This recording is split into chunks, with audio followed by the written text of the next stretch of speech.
எல்லாருக்கும் வணக்கம். முருகன் முருகன் என்றால் அழகு, அழகற்றால் முருகன். முருகன் என்றால் வெற்றி, வெற்றிவேலு முருகனுக்கு அரோகரான்னு சொல்லிட்டு நம்ம ஒரு பாடல் பாடணும்ல தமிழ்ல. அதே போல நம்ம தமிழ் கடவுள் தான் முருகன். நம்ம தமிழ் கடவுள் முருகனை நம்பினா தோல்வி என்றதே கிடையாது. எல்லா செயல்களிலும் வெற்றி தான் கிடைக்கும். முருகன் செவ்வாய்க்கிழமையில பிறந்தாரு. அன்னைக்கு நம்ம ஒரு சின்ன விரதம் இருக்கலாம். அது என்ன விரதம்னா, ஒரு கருங்கால மாலை வாங்கி போட்டுக்கிட்டு காலையில எழுந்து குளிச்சுட்டு அவனுக்கு பிடிச்ச விபூதியை இட்டுக்கிட்டு உங்க பக்கத்துல இருக்கிற முருகன் கோயில், எந்த முருகன் கோயிலாக இருக்கட்டும், பக்கத்துல இருக்கிற முருகன் கோயிலுக்கு போயிட்டு அந்த முருகனை தரிசனம் செஞ்சுட்டு உங்க அன்றாட வேலையை நீங்க செஞ்சுக்கிட்டே இருக்கலாம்.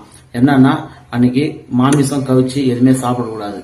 இது ஒன்று மட்டும் அன்னைக்கு இல்லாம உங்களால எவ்வளவு காலத்துக்கு முடியுமோ அவ்வளவு காலத்துக்கு இந்த கவிச்சு சாப்பிடாம, செவ்வாய்க்கிழமையில மட்டும் கவிச்சு சாப்பிடாம, மாமிசத்தை சாப்பிடாம முருகனுக்கு நம்ம விரதம் இருக்கிறோமோ அதுவரை எல்லா காலங்களும் நம்மளுக்கு எந்த ஒரு செயலாக இருக்கட்டும், எந்த ஒரு தொழிலாக இருக்கட்டும், எந்த ஒரு நம்ம என்ன நினைக்கிறோமோ அந்த முருகன் நம்மளுக்கு நிறைவேற்றி கொடுப்பான். ஏன்னா என்னோட அனுபவத்துல நான் நிறைய பார்த்துருக்கேன்.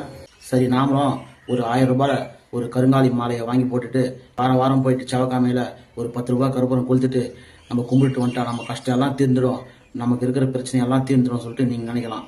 அப்படி கிடையாது. முருகனை நம் மனதார வழிபடணும். நீங்க ஒன்னே ஒண்ணு செய்யுங்க. முருகன் கிட்ட போயிட்டு அந்த முருகனை பார்த்துட்டு அவன் முன்னாடி மண்டியிடணும். மண்டியிட்டு கண்ணு மூடிக்கிட்டு நம்ம மனசுல அழுகுற கண்ணீர் அந்த முருகனை ஃபுல்லா நினைக்கணும். அந்த மாதிரி நம்ம மனதார அழுது நம்ம மண்டியிட்டு, முருகா அரும்பொருளே, அந்த முருகனை பார்த்துக்கிட்டே மண்டிட்டு, முருகா நான் என்ன ஒரு தவறு செஞ்சாலும் என்னை மன்னிச்சிடுப்பா சொல்லிட்டு கண்ணை மூடிக்கிட்டு நம்ம மனசார அழுகணும். நம்ம மனசுல அழுகிற அந்த கண்ணீர் அந்த முருகனை ஃபுல்லா நினைச்சிச்சுன்னா, நம்ம கண்ணீர் மனசுல அழுகிற கண்ணீர் அந்த முருகனை ஃபுல்லா நினைச்சிச்சுன்னா முருகன் நம்மள கண்ணை திறந்து பார்ப்பான். அப்பதான் அந்த முருகனோட ஒளி நம்ம மேல படும்.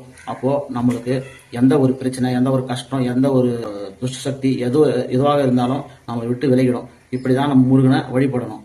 அந்த முருகனை நம்பினவங்க யாரும் கெட்டு போனதும் இல்லை, அப்படி கெட்டு போறவங்கள முருகன் எப்போ கைவிட்டதும் இல்லை. அதனால நீங்க முருகனை கும்பிடுங்க.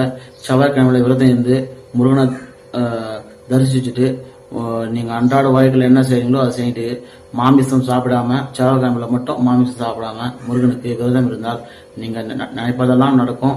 நீங்க எந்த கெட்டதை விட்டுட்டு பிற நல்ல காரியங்கள் எல்லா செயல்களிலும் அவர் நம்மள வெற்றி பெற செய்வாரு. அதனால முருகன் நம்புங்க. வெற்றிவேல் முருகனுக்கு அரோகரா திருமந்திரத்தை கூறி நீங்க எந்த செயலாக இருந்தாலும் சரி அந்த செயலை தொடங்குங்க. முருகன் நம்மளுக்கு வெற்றி மேல் வெற்றி கொடுப்பார் என்று நான் நம்புவோம்.